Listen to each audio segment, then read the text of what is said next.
It's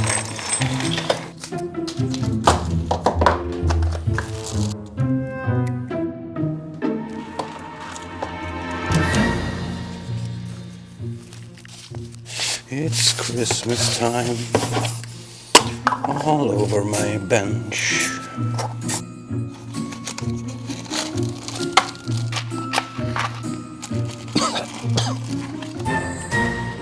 It is the time of the year where we are all holing up at home watching Netflix and set up a tree in our living rooms, watching it die off over the next weeks.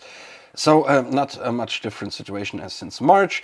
One thing, however, I like about this month is that drinking warm alcoholic beverages is widely accepted, even before lunchtime in some cases, as this year you should reward yourself for not leaving the house. Christmas time has started today, at least for me, with the first Advent. The man cave magically changed decor to become some sort of Santa's unneeded forgotten workshop. This year with a new series that I came up with. I call it the 24 Days of Random Awesomeness Advent Calendar Extravaganza.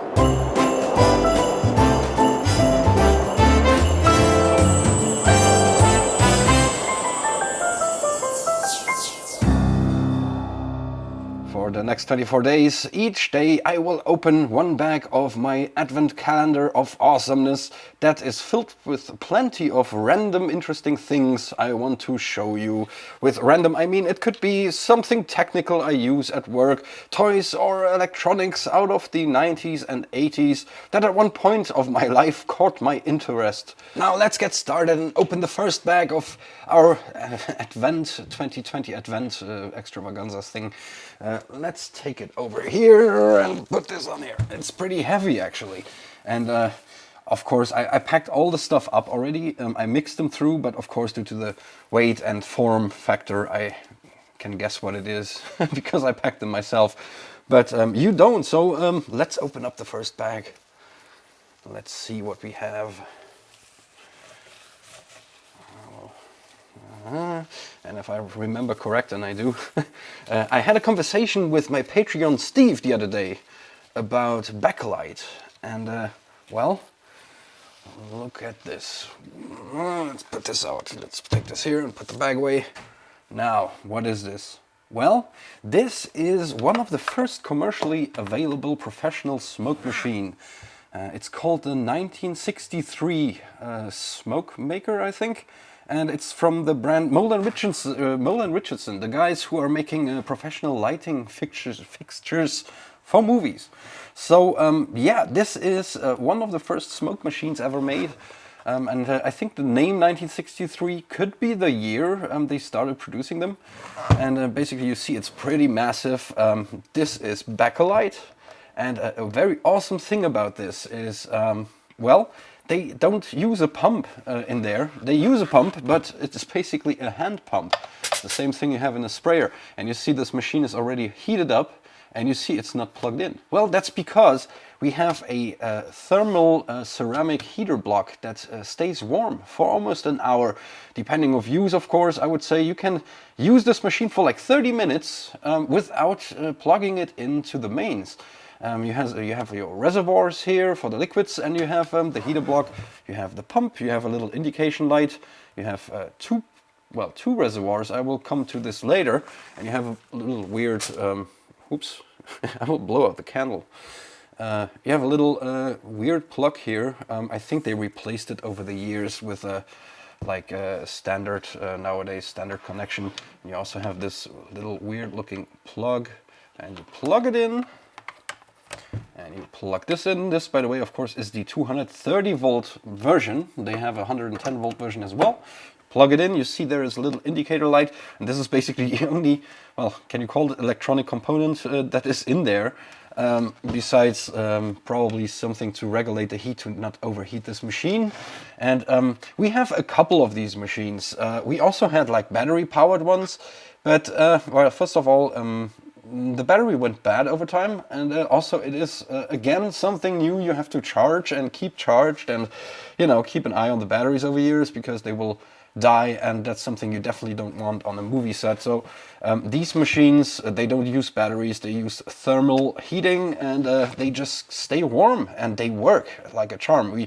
As I said, we have multiple units. I think the first one I bought off eBay from a seller who didn't even know what it is, and I got it for pretty cheap.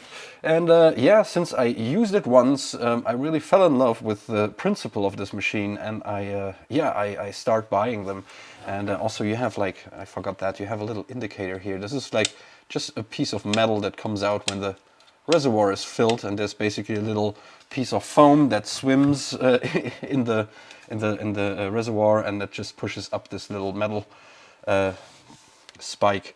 Now let's have a look, because the other day one of these machines unfortunately fell off our truck and broke.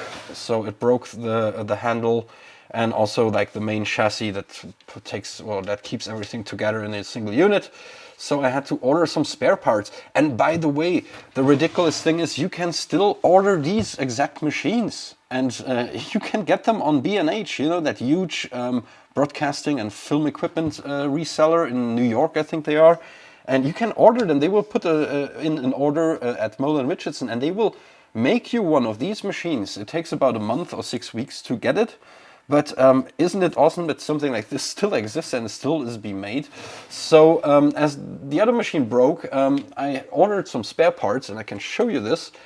This I got about a year ago, directly from Mole & Richardson, and you see this is brand new, maybe brand new old stock, but I think this is plastic nowadays. It does not have like the same little, how do you call this? This is bakelite, I know, even this little knob is bakelite. This is, I think it's plastic nowadays. Well, it makes sense. It would not make sense to make stuff out of bakelite nowadays. You just heard the relay switching in there, and you see the light now is off. So we can make a little more smoke here. Let's take something where we can smoke onto it. So the other day I had the fire alarm going off, and you simply pump and give it get a little swoosh of smoke, a little cloud. It's pretty awesome, and this thing can continuously smoke up the place until it's too cold, and then well, it will spray some some liquid out there. And you see this is pretty potent. I will unplug this for now and put this on the side. And as you can see, it is unplugged, and we can make pretty large amount of smoke. Also, a nice feature is though, and I don't think that is on purpose, but when you keep it plugged in too long, it will some sort of overheat, or will get very hot, and the smoke becomes bluish, which is in the film industry can be very interesting, because this is something a special effects company get asked from time to time, and it is pretty hard to do without any fire or pyrotechnics. So a very nice way to make some blue smoke. For example, if somebody, you know, tries to do stupid stuff in a car, and you need a blue smoke inside of the vehicle, you know, to simulate something for a movie. Now let's have a look here. I grabbed this already.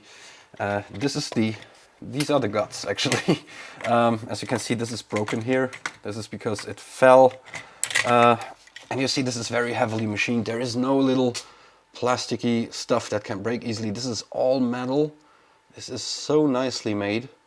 And you have the heater block here. And you see this is ceramic. And here usually there are the two reservoirs attached. Why two? I will tell you in a second. I think there is some sort of B-metal underneath here. Can you see this? I think, yeah, you can see a little bit of it. And I think this is like, this is probably the relay coil. And yeah, it is. This is basically a relay coil, and probably a B-metal or bi-metal that turns off the heater when it's hot enough to avoid it from overheating. And yeah, you see everything is nicely made, and also it looks like every part is like a custom part. It's not something you can buy on eBay or Alibaba. I think you see even like the relay it's not a pre-made relay. This really is part of the actual mechanical thing. So pretty neat. And here also you can see this little swimmer foam that pushes up the indicator to show you how full the actual reservoir is. Pretty cool. Now, why are there two inlets? Let's put this over here. Well, one side is for your regular smoke fluid or fog juice, and the other side is for distilled water. So you can make actually steam effects with this. And not only that, you can make even heavy fog. And let me show you this. We have this abstract contraption here. And you see there is the nice logo of Mole Richardson, a classic. And I don't know why we put on rubber here, but usually you have like 2 bolts coming up here. Maybe I can show you this, and there are 2 nuts. It's very simple. 2 bolts, 2 nuts on both sides. And you can simply hook this in here. You secure it with the nuts, so this becomes one unit. Now, well, you put in distilled water. So we will get some steam when we push the button, and then you put some dry ice in here, and there you have your heavy fog machine to make low-lying fog. Very easy, mechanical, very versatile, I would say, as well. And it's a genius kind of machine, I think, and I really love them, and we take care of them very well, because I believe one day you won't be able to, you know, to get a new one. So we try to keep those things alive as long as possible. And well, that's it. That's the machine. That's the first bag and the first extravaganza advent calendar item. Let's put this on the side. Now I thought, well, before we end this video, every day we should have a little peek, a quick peek of tomorrow's thing. And let me grab this here.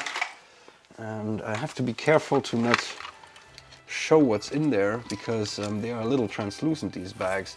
Now, this is, I would say, as they are a little translucent, and due to the weight and sound, it sounds plasticky. And I think this is something out of my childhood, where I was playing and with when I was young, and I know what this is. I'm looking forward to see this tomorrow. Let's put this away so you don't guess it already. And yeah, I will see you tomorrow. I hope you enjoyed. Until then, see ya.